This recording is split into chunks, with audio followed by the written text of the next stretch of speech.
బట్టలన్నీ చెప్పుకుంటే rebel star అని.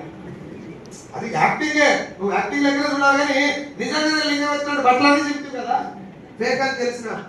ఏది మా ఇంట్లో రోల్ ఎత్తామని చూస్తా, మా నాయన ఎత్తిని కూడా ఎత్తలేడు ప్రభాస్, నేను కూడా ఎత్తలేను. ఎసార్నో ప్రభాస్ తప్పు అని చెప్పట్లే, నేను తిట్టట్లే.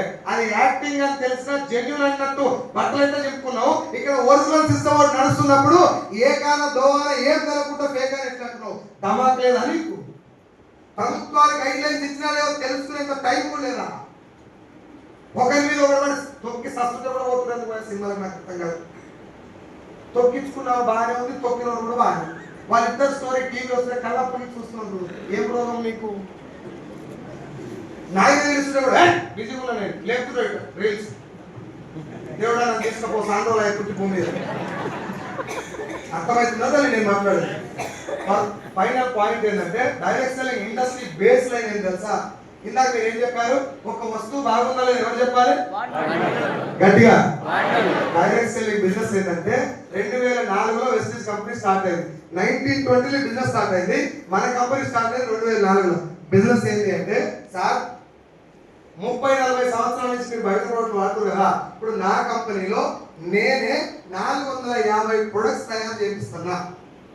అందులో ఇంట్లో వాటికి ఉన్నాయి, వ్యవసాయానికి ఉన్నాయి, హెల్త్ సప్లిమెంట్ ఉన్నాయి, బ్యూటీ కేర్ ప్రొడక్ట్స్ ఉన్నాయి. ఇది కొనండి, ఇంత కొనండి, ఇంతమంది జాయిన్ చేయండి, నీకు కార్ వస్తుంది, లక్ష వస్తుంది నేను చెప్పట్లా. నా పాయింట్ ఏంటంటే యాజ్ ఏ కంపెనీ ఓనర్గా నేను చెప్పే పాయింట్ ఏంటంటే నేను తయారు చేసిన ప్రొడక్ట్ బాగుంది అని నేను చెప్పాను.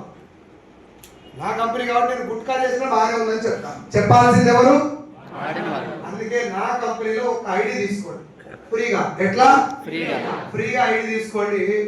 నీకు నచ్చినటువంటి ఒక 4, 2, 1 ప్రొడక్ట్ నాకన్నా ముందు మాట్లాడిన మురళి సార్ స్టోర్ పెట్టింది కదా, ఆ సార్ దగ్గరికి పోయి ఒక 2 ప్రొడక్ట్లు కొను.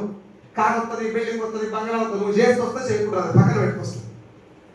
ప్రొడక్ట్ బాగుందా లేదా తెలుసుకోవాలంటే వాడాలి. ఎస్ఆర్ఓ తీసుకుపోయి వాడు. గ్యారంటీగా నచ్చాలని రూల్ ఉందా? లేదు కదా సార్?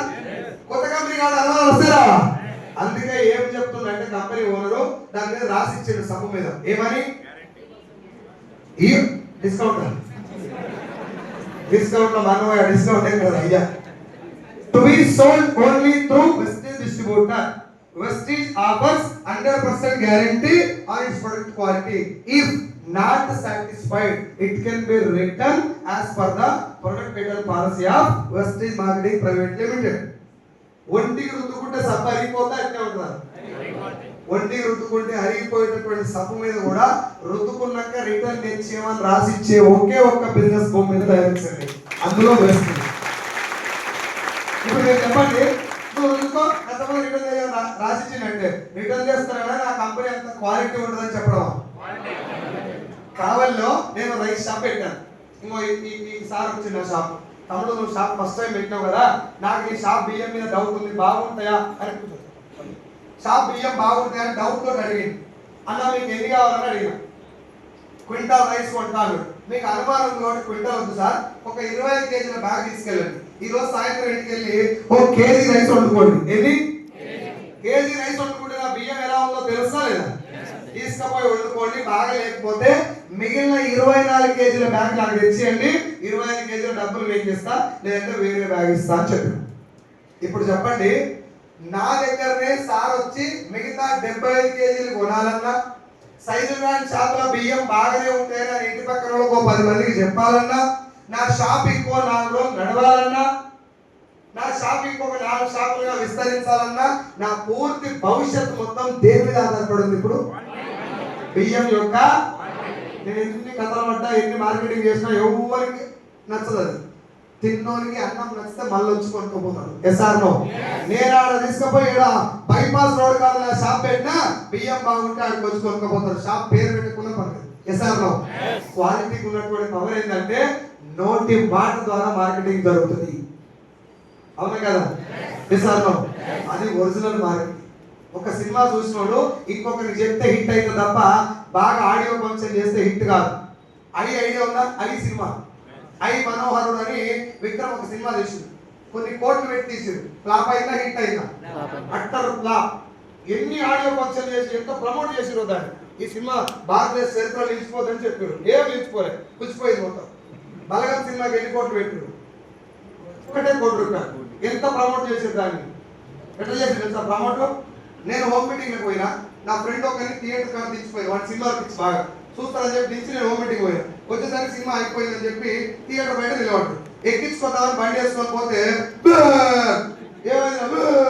ఏమైందా మా తాత చచ్చిపోయినప్పుడు 7 రోజులు వెళ్తాను. ఇక నేను ఏం చేయలేదు, బండి దానికి ఇచ్చి ఇంటికి పంపించి నేను సినిమాకి పోయినా. వాడు ప్రమోట్ చేసిండా, వాడిని చూసి ఆ ఫీడ్బ్యాక్ తోటి నేను వెళ్ళిపోయినా.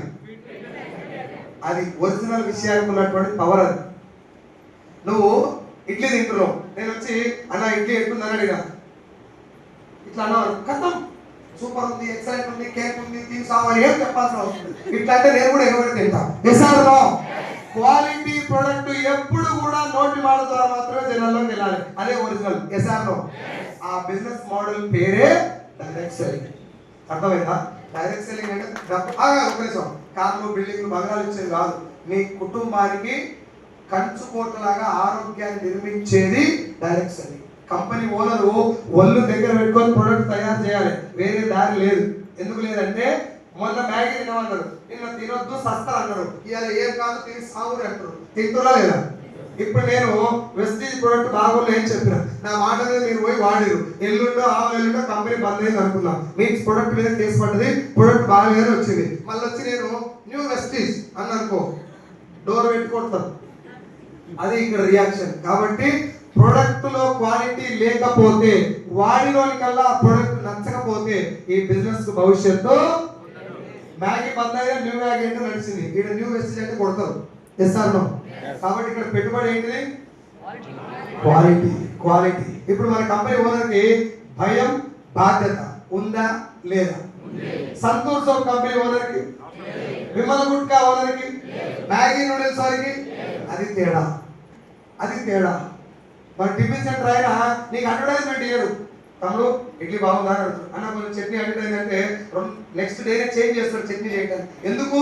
తిన్నోడిని అడగాలి. నువ్వు ఎంత ఖతర్నాక్ చెప్పినా నా దగ్గర ఇడ్లీ తినండి 10th క్లాస్ లో ఫస్ట్ ర్యాంక్ వస్తుంది, ఈ బోర్డా మాట వస్తున్నాయి చాలా వస్తాయి అట్లాంటివి. వాడు పివి సింధు సేఫ్రీ విస్కర్ ప్యాడ్ ఏదో ఉంటుంది, ఆ ప్యాడ్ ఆడిచ్చి ఆ గేమ్ గెలుస్తుంది. ఇంకో విస్కర్ ప్యాడ్ వాడితే 10th క్లాస్ ఫస్ట్ వస్తుంది. ఇవి అబద్ధాలు. ఎస్ఆర్ఓ ఇక్కడ చెప్పేది పలుకులలో కేసరి, అది నిజం. నిజం కాదు. ఒక్క చెంచాతో అన్ని గిన్నెలు లోమొచ్చు, అది నిజం కాదు. మా అమ్మ చేసిన లైట్ గానే ఉంటది, అది నిజం కాదు. క్లోజప్ తోడు తోముకొని హా అంటే అమ్మాయి పడిపోతారు, అది నిజం కాదు. నేను నిజంగా ట్రై చేస్తే అమ్మాయి నన్ను కొట్టి గప్పు భరించలేక ముందు నేనే పోదామంట ఆలుగడు. ట్రై చేయండి మీరు కూడా ఒకసారి. నేను ఇద్దరినే చెప్తున్నా అందరికి. హా అందరి దగ్గరికి ఎందుకు వచ్చా, మీ అమ్మ దగ్గరికి పోయాడు హా మూతిపాలు మొత్తం రాదు. అడ్వర్టైజ్మెంట్ లో అబద్ధాలు సైతం చెప్పడానికి అవకాశం ఉంది. ఉంది అడ్వర్టైజ్మెంట్ లో ఉంది. ఎస్టీజీ లో నేను ఇప్పుడు 4 అబద్ధాలు చెప్పినా, ఒక్కసారి కొన్నావు నా కోసం ప్రొడక్ట్, మళ్ళీ నెక్స్ట్ టైం ఎట్లా కొంటావు? కొనవు కదా. ప్రొడక్ట్ నీకు నచ్చితే కొనాలి. కాబట్టి ప్రొడక్ట్ నచ్చడం నీకు ఇంపార్టెంటా, ఇప్పుడు నీకంటే ఇంకో కంపెనీ ఓనర్కి ఇంపార్టెంట్? ఒళ్ళు దగ్గర పెట్టుకొని నిన్ను కూడా ఒప్పియాలి. ఇక్కడ కూర్చున్నాం 400 మందిని ఒప్పియాలి. కారణం ఏంటంటే అది ఆయనకు భవిష్యత్తు. నచ్చితేనే ఇంకో దగ్గరికి వెళ్తుంది. ఎందుకు? సమంత లేదు, మహేష్ బాబు లేడు, అమితాబ్ బచ్చన్ లేడు, జర పుట్టి ఉన్నా నేనే అమితాబ్ బచ్చన్. నేను వాడి మీకు చెప్పాలి ఏంటి బిజినెస్. ఇప్పుడు సార్ నేను తయారు చేసిన ప్రోడక్ట్ నువ్వు కొనుక్కొని వాడు, నచ్చపోతే నాకు ఇవి బాగుంటే ఎట్లుంటే బాగుందని ఎవరు చెప్తారు? ఇప్పుడు వాడిగా మీరు ఆ చెప్పేది ఏదో నాకు చెప్పే బదులు నీ దోస్తులకు, నీ ఫ్రెండ్స్ చెప్పు. బాగుందని నాకు తెలుసు కదా, వాళ్ళకి చెప్పు. వాళ్ళకి చెప్పడం వల్ల, నువ్వు చెప్పడం వల్ల వాళ్ళ ప్రొడక్ట్ కొంటారు, నా కంపెనీ సేలు పెరగడానికి కారణం మీరు. కాబట్టి మహేష్ బాబుకి ఇచ్చే పైసలు నేను ఇస్తాను. ఇది బిజినెస్. ఇలా ఫేక్ ఏముంది? ఫేక్ ఏముంది నాకు చెప్పాలి. మిమ్మల్ని చదువుకున్న వాళ్ళందరూ అడుగుతున్నా, ఇలా ఫేక్ ఏముంది? భోజనీకే కానీ ఎందుకు చెప్పాలి? ఫేక్ అంటున్నాడు. నీ సభలు వదులుకుంటే నా సభలు ఏం వదులుకుంటే ఫేక్ ఎట్లా అయింది? పోయి నేను ఏమైనా పైసలు పెట్టవాలరా, నేను నీ ఆస్తి పత్రాలు ఏమైనా తాకట్టు పెట్టవాలరా, సప్పుడు కొన్ని సాగు తప్పే కదా. సార్ నాకు బిజినెస్ ఇంట్రెస్ట్ లేదు, నేను సప్లై రుద్దుకో, అన్నికి పోయినా రుద్దుకో, నూనె వాడు, వ్యవసాయానికి వాడు, హెల్త్ సప్లిమెంట్ వాడు, అన్ని వాడుకో, ఇంకోటి జాయిన్ చేయాల్సిన అవసరం కూడా లేదు నీకు పైసలు అవసరం లేకపోతే. Yes or no? దీని వల్ల సమాజానికి మనం చేసేది మంచా చెడా? మంచా చెడా? క్వాలిటీ ప్రొడక్ట్ అని నాకు తెలిస్తేనే, అది నా మైండ్ ఒప్పుకుంటేనే రెండో వ్యక్తికి వెళ్తుంది. Yes or no? ఇప్పుడు నన్ను ఒప్పించడం అనేది కంపెనీ ముందర అతిపెద్ద టాస్క్. ఈ బిజినెస్ మీటింగ్ వచ్చిన మీరు ఫస్ట్ టైం పోయిన నేను అనుమానంతో వచ్చినవా, పూర్తి నమ్మకంతో వస్తున్నావా? అల్కా అంటే అనుమానంతో వస్తాం. అనుమానంతో వచ్చిన నా తోటి మెంటల్ గారికి కూడా పాజిటివ్ మాటలు రావాలంటే ప్రొడక్ట్ లో దమ్ము ఉండాలి. Yes or no? ఇండియాలో మొదలైన ఒక కంపెనీ బయట 9 దేశాలకు వెళ్ళడం మొట్టమొదటిసారి. 3వ క్లాసులో చదువుకున్నాం. ఐరోపియన్ల రాక, డచ్ వారు రాక, పోర్చుగీస్ వారు రాక, బ్రిటిష్ వారు రాక, కొరియన్ రాకలు తప్ప పోకలు ఇక్కడి నుంచి ఒకే ఒక కంపెనీ వెస్టేజ్ ఇండియాలో మొదలై 9 దేశాల్లో జెండా వాదులు కాదు, 9 దేశాల్లో మనమే నెంబర్ 1. అదే బిజినెస్ యొక్క పవర్. 9 దేశాలు పంపించిన మా ఎంగడి కాడు ఒప్పుకుంటాడు ఇంటికాడు. మనమేమో మా వాడు ఒప్పుకుంటాడు సార్, మీ వాడు దేనికి ఒప్పుకుంటాడో, నువ్వు మంచి పిల్లలు చేసుకుంటాడో ఒప్పుకుంటాడా? నువ్వు అడుగు, ఈ అమ్మాయి బాగుందంటే బాగాలేదు అమ్మాయి ఎందుకు అది అడగచ్చు. నేను చెప్పేది జోకాలి సార్. నేను ఇంకో క్వశ్చన్ అడుగుతాను, మీరు చెప్పు, నేను అడిగిన తప్పైతే మీరు చెప్పండి. మీ తోడబుట్టినోళ్ళకైనా, ఎవరికి? నీ బ్లడ్ రిలేషన్, నీ తోడబుట్టినోళ్ళకైనా మనస్ఫూర్తిగా నీకు లక్షల ఇన్కమ్ రావడం ఇష్టం ఉంటుందా? మరి బయట ఆనాడు నువ్వే పట్టించుకుంటావు. నువ్వు గెలిచిందాక జనాలు ఒక రకంగా మాట్లాడతారు, నువ్వు గెలవగా ఇంకో రకంగా మాట్లాడతారు. Yes or no? జనాలు ఏం మాట్లాడాలనేది నీ చేతిలో ఉంది. నువ్వు పిలిస్తే రానోడు గెలిస్తే అడ్రస్ కనుక్కొని వస్తాడు. నువ్వు గెలవనప్పుడు ఆడు నాకు ఎవడో తెలియదు అంట, గెలవగానే ఆడు మైక్ పట్టుకొని మాట్లాడుతుంది చూడు, మాట్లాడు సడన్ గా వరుస కలుస్తుంది. సీనియర్ కూడా మన జూనియర్ ఆడు అంటాడు, అని క్లాస్మేట్ అంటాడు. గెలవనప్పుడు జనాలు ఏం మాట్లాడాలనేది నీ చేతిలో ఉంది. నువ్వు ఏ మ్యూజిక్ చేస్తే సమాజం ఆ మ్యూజిక్ డాన్స్ చేస్తుంది. Yes or no? మ్యూజిక్ ఏది అనేది నీ చేతిలో ఉంది. బిజినెస్ లో తప్పుంటే నువ్వు ఆమె జనాలు చెప్పి తిన్నావు అనుకో, నిన్ను ఏడి కాక ఏం చేస్తాడో జనాలు ఒప్పుకుంటారు. మాట చెప్పినారు, అందరూ ఒప్పుకునే ఒక విషయం చెప్పినారు, ఐస్ క్రీమ్ అమ్ముకుంటే ఓడేవాడు. అవునా కదా? ఐస్ క్రీమ్ ఒక్కటి అమ్ముకుంటే ఓడేవాడు. ఐస్ క్రీమ్ అమ్ముకుంటే బిల్డింగ్ కట్టుకోవా అంటే నువ్వు నాశనం అవుతుంది. ఎవడు నీకు డిస్టర్బ్ చేయడు, కానీ బాగుపడతారు. ముందరికి వెళ్తే నలుగురు పట్టుకొని లాగుతారు. ఎంత అద్భుతమైన కాన్సెప్ట్ అది. నీ ఇంట్లో ప్రొడక్ట్ వాడుకోండి, నచ్చకుంటే నాకు ఇవ్వండి, బాగుంటే నీ ఫ్రెండ్స్ చెప్పండి. పైసలు తీసుకోవాలన్నా పైసలు ఇవ్వాలి లేదు కదా? నీ ప్రొడక్ట్ వాడుతున్నావు, ఎలా ఉందో వేరే చెప్తున్నావు. నోటి మాట ఎత్తున ఆయకాయలు పెట్టుకొని నూనె అన్నమోన్నా లేదుగా, సబ్బులు పట్టుకొని సబ్బులే ఉన్నారు లేదుగా. నువ్వు రుద్దుకున్న సబ్బు ఎట్లుందో నోటితో చెప్తావు. మా వాళ్ళు కొనలేదు సార్. అప్పుడు నువ్వు కొనవాళ్ళు ఎందుకు కొంటున్నావు? నువ్వు కొనవాళ్ళు అడిగితే ఎందుకు కొంటున్నావు, ఎందుకు కొనాలో చెప్పు, అందులో ఏముందో చెప్పు, దానివల్ల ఉపయోగం ఏందో చెప్పు. రైస్ బ్రాండ్ ఆయిల్, తవుడు నూనె, 7 సంవత్సరాల నరక యాత్ర నాది. గ్యాస్ ట్రబుల్, హార్ట్ అటాక్ వచ్చినట్టు వచ్చే నాకు ఇక్కడ పెయిన్. 7 సంవత్సరాల పెయిన్ కేవలం 15 రోజులు కుకింగ్ ఆయిల్ వాడుకుంటే తగ్గింది. ఇప్పుడు ఆయిల్ నా కోసం వాడాలా, పైసల కోసం వాడాలా? అది బిజినెస్. ఇప్పుడు ఆ మంచిని ఈ బ్రదర్ నాకు బస్సులో కలిసాడు, అలా నూనె బాగుంటుందని చెప్పలేదు. కార్లు, బిల్డింగ్లు, వెస్టేజ్ పక్కన పెట్టు, నాకు నచ్చింది ఒక ఆయిల్ మీరు కూడా వాడుకోండి అని చెప్పచ్చా లేదా? అట్లా చెప్పడం వల్ల కంపెనీ సేలు పెరిగిందంటే నీకు కమిషన్ ఇస్తా అంటున్నాడు. ఫేక్ ఎట్లా అవుతుంది సార్? అక్కడ ఏసీ అలా మీటింగ్ పెడతాడు. మీటింగ్ పెట్టి మంచి చల్లటి ఏసీలో కూర్చోబెట్టి ఇక్కడ తింటాడు, అప్పుడే కామా అన్నాడు. Excuse me sir, silence please, sir drink తీసుకుంటారా? ఇట్లుంటాయి మీ డైలాగ్. మధ్యాహ్నం బిర్యానీ పెట్టి, ఏసీ హోటల్ పెట్టి, నిమ్మడి మ్యూజిక్ వేసి స్టేజ్ మీద వస్తారు. ఒక్కొక్కటి కోట్ వేసుకొని, సార్ మొన్నటిదాకా నేను ఆటో నడుపుకునేది, ఇప్పుడు నాకు 1,00,000 రూపాయలు వస్తున్నాయి. మొన్నదాకా నేను బర్రెలు కాసుకునేది, ఇప్పుడు నాకు 50,000 వస్తున్నాయి. House wife 70,000. ఇవన్నీ చెప్తారు. అవన్నీ చెప్పిన తర్వాత పైసలు ఎలా వస్తున్నాయో చెప్పాలా లేదా? అది చెప్పరు. అది చెప్పకుండా నువ్వు రతన్ టాటా లెక్క కావాలి, అంబానీ కావాలంటే ఎలా చెప్తే పైసలు ఎట్లా వస్తాయిరా తెలియదు. నువ్వు కూడా అంబానీ కావాలి. నాకు డబ్బు వచ్చింది, నీకు వస్తారా? వస్తుంది. పేదరికం నుంచి బయటపడడానికి ఏం చేయడానికి రెడీ ఉన్నారా? అవును రెడీ ఉన్నా సార్. అయితే 10,000 కట్టు. నేను చెప్పింది జోక్ కాదు, జరుగుతున్నది. మరాలు నీతో మాట్లాడుతూ చాలా మంది బయట ఎస్ ఆర్ నో? ఏమన్నా మాట్లాడు, కానీ బిజినెస్ లో డబ్బులు ఎలా వస్తుందో తెలుసుకోకుండా కట్టినవా నీ గుండు ఒరిగినట్టే.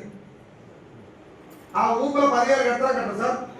భార్య మీద తాలిపట్టు తాకట్టు పెట్టి కట్టిన చూపిస్తానండి. సరే వాడు ఏం చెప్పాడు, అది మంచిదా మంది ముంచేది పక్కన పెట్టు. నీ జేబులో నుంచి 10,000 తీసి నా జేబులో పెట్టావంటే నువ్వు మునిగంట తేలిగంట. ఇవాళ మునిగినావు, రేపు కొద్దిగా నీకు ₹1,00,00,000 రాని, అది వేరే విషయం. ఇవాళ అయితే మునిగినావుగా, అయిపోయింది. నీకు ఏం చెప్పారంటే సంవత్సరం తిరిగే లోపు నీకు 1,00,000 వస్తుంది, ఇంటి ముందర కారు ఉంటుంది అని చెప్పారు. నువ్వు మీటింగ్ అయిపోయిన ఊపుల బస్ ఎక్కి కారు ఇంటికి పోయినాక మంచిగా ముసుకుంటూ పోయినావు. నెల అయింది, 2 నెలలు అయింది, కారు లేదు, లచ్చలేదు. ఫోన్ చేసినావు, అన్న నాకు లచ్చ రాలే, కారు రాలే, ఏ కారు కూడా అకౌంట్లో పడతలేదు. ఏంటంటే అట్లా రాదు, నేను నిన్ను జాయిన్ చేస్తే కదా నువ్వు ఇంకో ఇద్దరిని అంతే నాన్న అంతే మళ్ళీ కట్టొద్దా, ఏ మళ్ళీ కట్టేది ఇంకో ఇద్దరిని కట్టి నీకు వస్తూనే ఉంటాయి. నీకు అట్టే వచ్చిందా? అట్టే వచ్చిందా కథ. నీకంటే నేను ఏసీ హోటల్లో ఒక్కనే దొరికినా, నా కోసం గుండెకాయ ఇచ్చే దోస్తులు కావాలి నిండున్నారు. నేను పోయి ఇరగదీస్తా అని బయలుదేరావు గోసి కట్టుకొని. నీకంటే ఏసీ హోటల్లో పొగేసారు కాబట్టి నువ్వు కట్టినావు. ఊళ్ళో నీకు సాంబ్రాన్ని కలిపేస్తారు జనాలు, 10,000 కట్టమంటే కడతారా తల్లి? పుణ్యానికి వచ్చి కూర్చోమంటే కూర్చొని నా మీద సెటైర్లు వేస్తారు జనాలు. ఆడపోయి నీ 10,000 కట్టమంటే పడేసి కొడతారు. ఎసార్నో ఎవరు కట్టలే. ఇప్పుడు నువ్వు కట్టిన 10,000 పరిస్థితి ఏంది? గోవిందా పోయినాయి. లేదు నీ అదృష్టం బాగుండి ఒక ఇద్దరు దొరికిరు. వాళ్ళు దొరకక ముందు నీ జుట్టు ఇరికి ఉండే, వాళ్ళు దొరకక నీ జుట్టు వెళ్ళింది, వాళ్ళిద్దరు జుట్లు ఇరికినాయి. ఇప్పుడు వాళ్ళిద్దరికి వెళ్ళాలంటే ఏం చేయాలి? నువ్వు పోయినావు, ఇద్దరు ముంచగా నీ పైసలు నీకు వచ్చినాయి. వాళ్ళిద్దరు తేవాలంటే ఏం చేయాలి? ఇద్దరు ముంచాలి. ఈయన ఇద్దరు ముంచకపోతే ఈయన మునుతాడు, ఈయన ఇద్దరు ముంచకపోతే ఈయన మునుతాడు, వీళ్ళిద్దరు ముంచకపోతే నువ్వు మునుగా.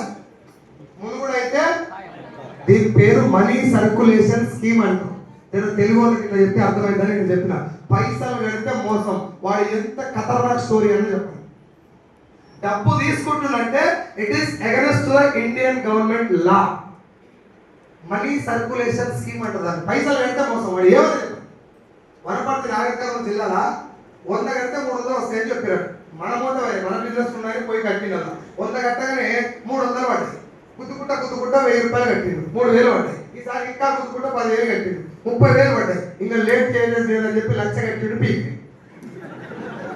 ఏడా కుద్దుకుంటారు. ఇప్పుడు ఎవరితో తీసుకుంటాం? ఎవరికి చెప్పు? పెళ్ళాక చెప్తావు అన్న 1,00,000 ఏది ట్రై చేయి. కానీ 1,00,000 బ్రోకర్ పని మర్చిపోతాను నేను. భోజనీకి నాకు 2,000 రూపాయలు సీరకి ఇవ్వండి, 1,00,000 పోగొట్టమని. ఎసార్నో? పెళ్ళానికే చక్కగా చెప్పుకోలేడు, పోలీస్ స్టేషన్లో కేసు పెడతారా? కేసు పెట్టలేడు కాబట్టి ఆ బిజినెస్ ఇంకా నడుస్తున్నాయి, ఫ్యూచర్ లో కూడా వస్తాయి. కేర్ఫుల్ గా ఉండాల్సింది మనం.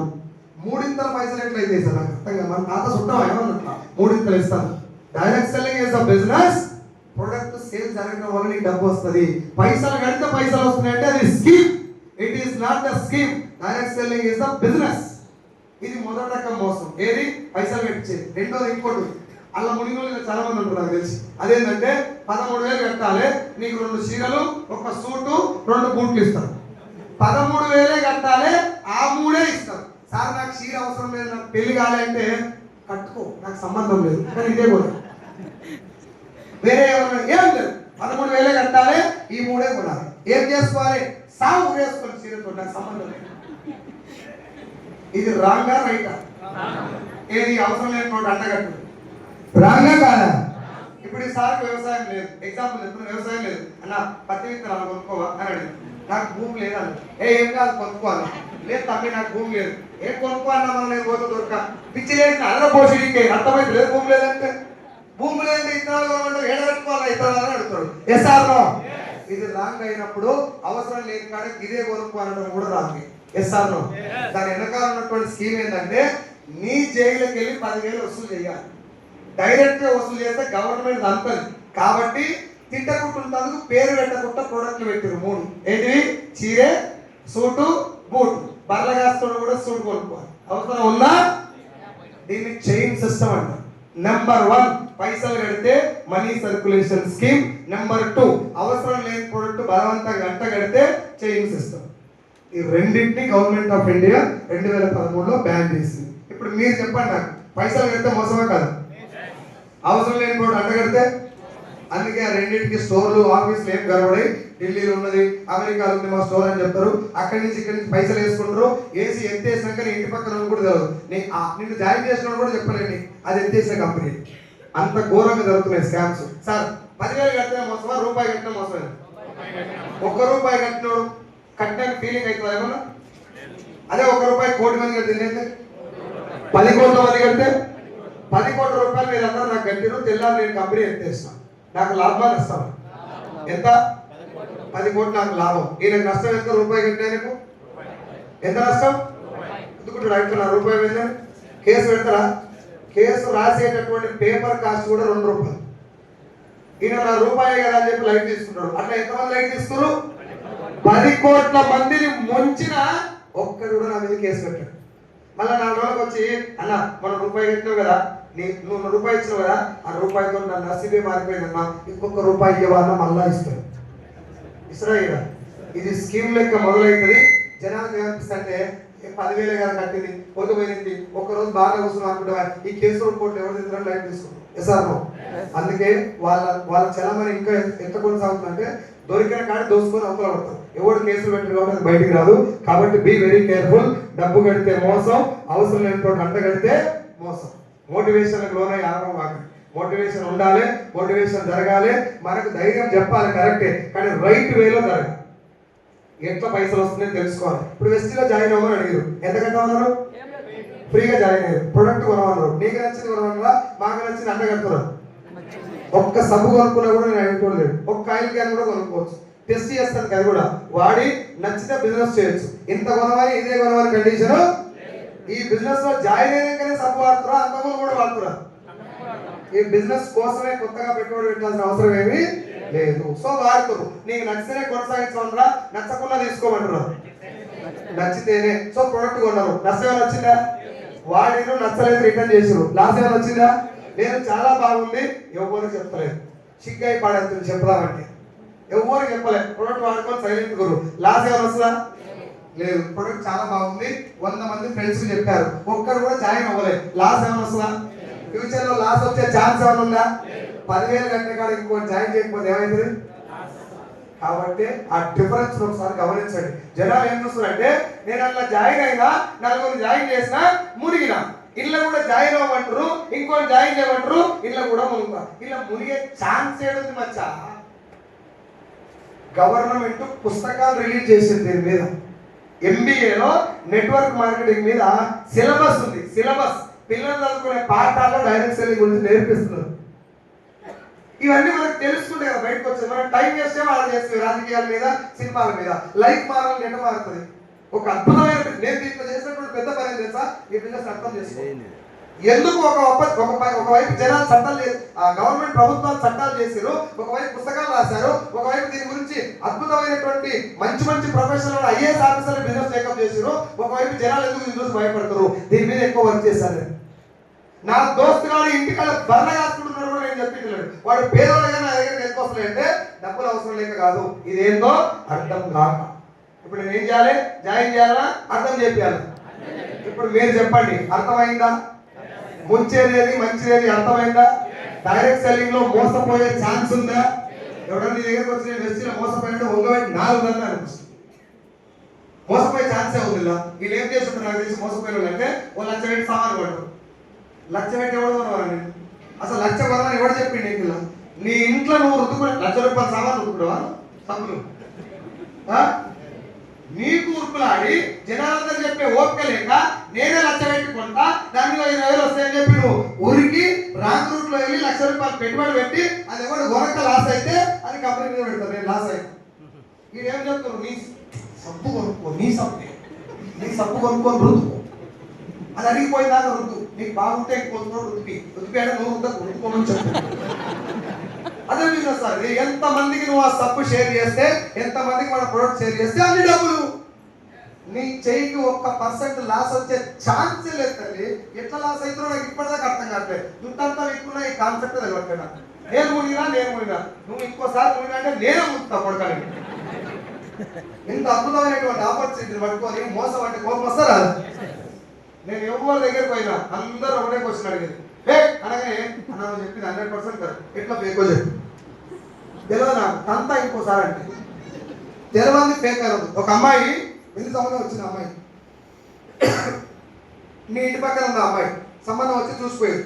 వాళ్ళు నీకు ఫోన్ చేశారు, తమ్ముడు మీ ఇంటి పక్కన అమ్మాయి నేను చేసుకుందాం అనుకుంటున్నా మంచిదేనా అని అడిగారు. తెలిస్తే లేదంటే మూసుకొని కూర్చోవాలి. అమ్మాయి మంచిది కాదని చెప్పినాం అనుకో వంగబెట్టి 4 అంటారు, ఆ అమ్మాయి జీవితం ఆగబడుతుంది. Yes or no? మరి ఒక్క అమ్మాయి విషయంలో నీ అబద్ధం అనేది లైఫ్ నాగం చేస్తే ఇక్కడ నువ్వు అబద్ధం చెప్పడం వల్ల నీకు తెలియని దాన్ని మొత్తుకోవడం వల్ల కొన్ని లక్షల జీవితాలు ఆగమవుతుంది. Yes or no? నా దోస్తుల మాట విని కనుక నేను ఆ రోజే ఈ బిజినెస్ పని చేస్తే నా జీవితం అగమ్య గోచరం. 24 లక్షల అప్పుతోటి ఈ పాటికి కరెక్ట్గా చెప్పాలని నేను భూమి మీద ఉన్నటువంటి కాదు. నా ఫ్రెండ్స్ మాట ఏంటి ఇంకో దరిద్రం చెప్పనా, నా దోస్తులందరూ ఇప్పుడు బిజినెస్లోకి వచ్చారు.